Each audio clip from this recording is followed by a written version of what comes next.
they throw strikes already and they attack hitters and get strikeouts.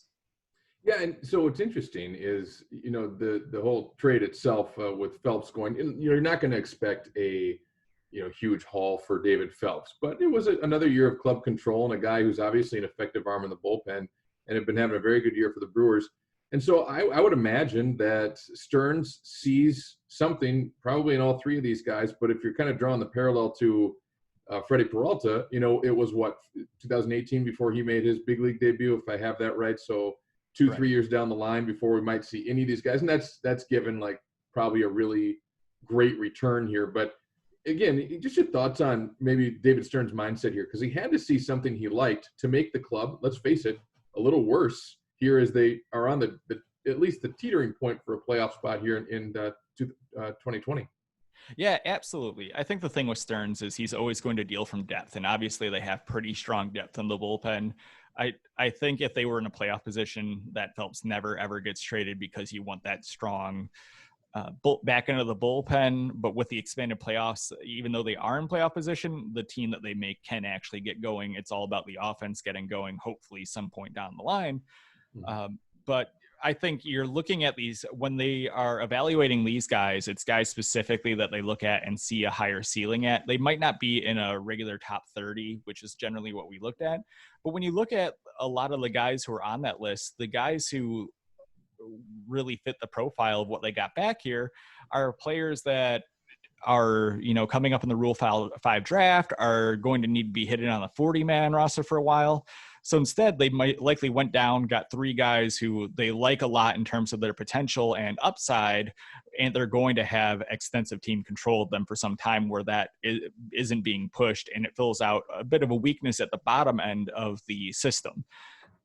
I can't imagine that these guys were picked at random. I've seen some people suggest that they're 3 random names out of the hat. The Brewers don't work that way. These are guys that they have seen. They spend a lot of time at these leagues really researching, scouting video, and seeing what their potential is. I think these are guys that the Brewers felt very comfortable with and likely targeted and brought up themselves in conversations. So I think even though we don't see these on lists, these are guys who are probably maybe worthy of lists, but are at points in their career where they fly under the radar because of them being in the rookie league and Dominican Summer League. But the Brewers see the potential for them to be those types of standout players. And I think if you just look at the stat lines and tool set, it's 3 players who all have starter or bullpen potential and have already seen coachable success in their first year to their second year with the big strides in between the two. Even though you haven't seen much growth in terms of where they're being played, you're still seeing that they're coachable and they can develop successfully. Yeah, let's hope that that is what happens over time here with the Brewers. Talking with Brad Ford from Brew Crew Ball. You can go check out his work along with a lot of other great writers at brewcrewball.com. It's a great source for information about the entire Brewers organization. You can also find Brad on Twitter at Brew Crew Blue. At Brew Crew Blue is his Twitter handle.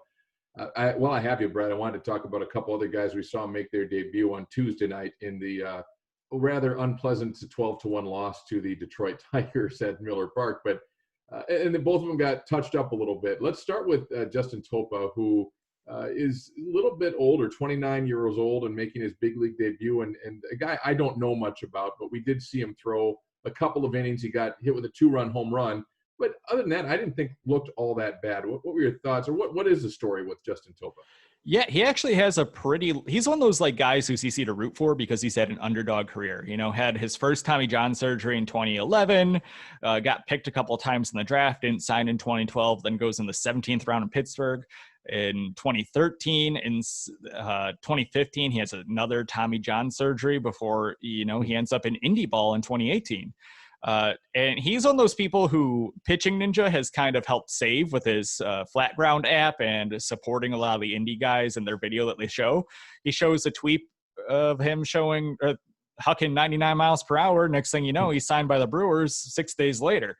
So, hard thrower, fun story, a guy who's really struggled to come out and establish himself over the years, but has worked his way back into relevance, and his slider also looks pretty good. The Brewers believe he has a pitch mix. They thought he pitched very well and earned this position, even though they probably would have preferred to develop him a little bit in AA and AAA this year. So it's rough to see him get beat up because he's a guy who's very easy to root for. But he's still going to be a fun pitcher to watch. 99, 6 slider.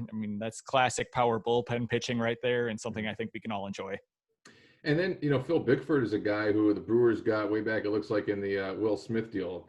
Totally forgot. That was a long time ago. And he struggled, it looked like, but then, made a bounce back in 2019 with Carolina. We're talking about, the advanced A-League team. And now, his numbers are great there.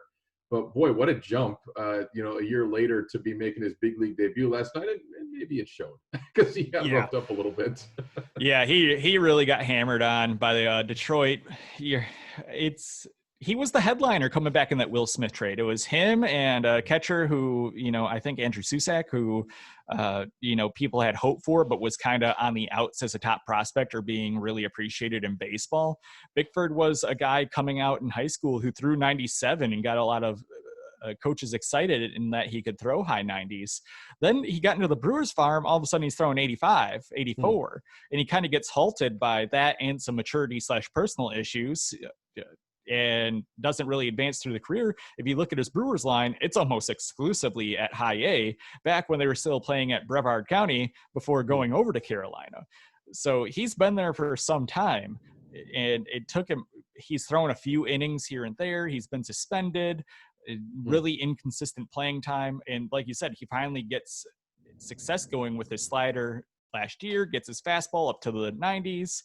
And I guess he showed enough that they thought he could go. I think he was more in for the exact situation he was in last night, where if he really is going to be overmatched by major league hitters because of his experience. So you bring him up and you're like, hey, if we need a guy to go and we don't want to waste one of the good guys, we'll have him there. So it's unfortunate that he got roughed up for 4 runs and really let that get away from him. But the game felt like a loss the entire time. So he's kind of like one of those white flag bullpen pitchers who you have there just for depth. Yeah. Exciting to finally see him because he's had a lot of hype ever since he was drafted on him because that 97 mile per hour fastball. But obviously that's gone. If we watched last night, he threw 88 to 90. But you're just hoping for more control and more dominance with that slider, and really establishes himself with those 2 pitches that have helped him reestablish his career. Yeah, we'll see what happens with him. I imagine it's a short stay in Milwaukee, but we'll see this year what happens with him. Drew Rasmussen appears to be, with the club for the rest of the season here, and maybe permanently. We'll see, particularly with Phelps being traded away. But he's been a starter in the minor leagues. So, one, Brad, I'll have you, talk about what his role will be this year. Do you think he slides into the back end of the bullpen at all with his velocity and his stuff? And then 2, does he project as a long-term starter with this club? I think a lot of the starting last year was mostly because he is a double Tommy John surgery, patient who's coming back, and you don't see a lot of 2 Tommy John pitchers come back. Obviously, we already talked about one. Rasmussen's another one. That kind of ruined. He was a first-round pick by the Tampa Bay Rays in 2017. They find something in his elbow. He has to go back for a second Tommy John surgery to fix it. Doesn't sign. Then is a 6th round draft pick by the Brewers in 2018. So I think a lot of the starting last year was more for very strict control of his innings. I think the idea with him has always been to get him in the bullpen. He has for frontline starter stuff for sure. That slider is phenomenal. He has the 99 to 100 mile per hour fastball, and he has a decent change to go along with it. And he really understands. He's even been working on a curveball that looks all right when he trusts it. So when you're looking at him, you're looking at a guy who I think just for health reasons and his history, the Brewers are considering it to be more of an inning to inning bullpen reliever where they can go to him every 3 days, get those multiple innings, I think down the road, they're going to be a lot more successful than they have been, especially as he gets comfortable, because he definitely has ace stuff in that potential, but I think there's a lot of fear in stretching him out because of his 2 Tommy John injuries that he's suffered, or Tommy John surgeries he's had to go through down the road.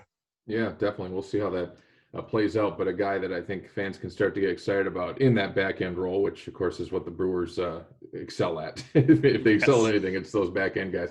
I'll get you out of here on this. As somebody who studies and works with the minor league organizations all the time, as far as Brewer prospects and knowing who's in their farm system. Tell me about this year, and I know it's probably a long answer. I'll try and keep it brief, but tell me about what the experience has been like this year with no minor league baseball and only these workouts in Appleton. Yeah, so it's been kind of very interesting. Appleton's been great about sharing kind of the results from their actual games on Twitter and showing like who hits a home run, who gets a big strikeout, and some video from a distance.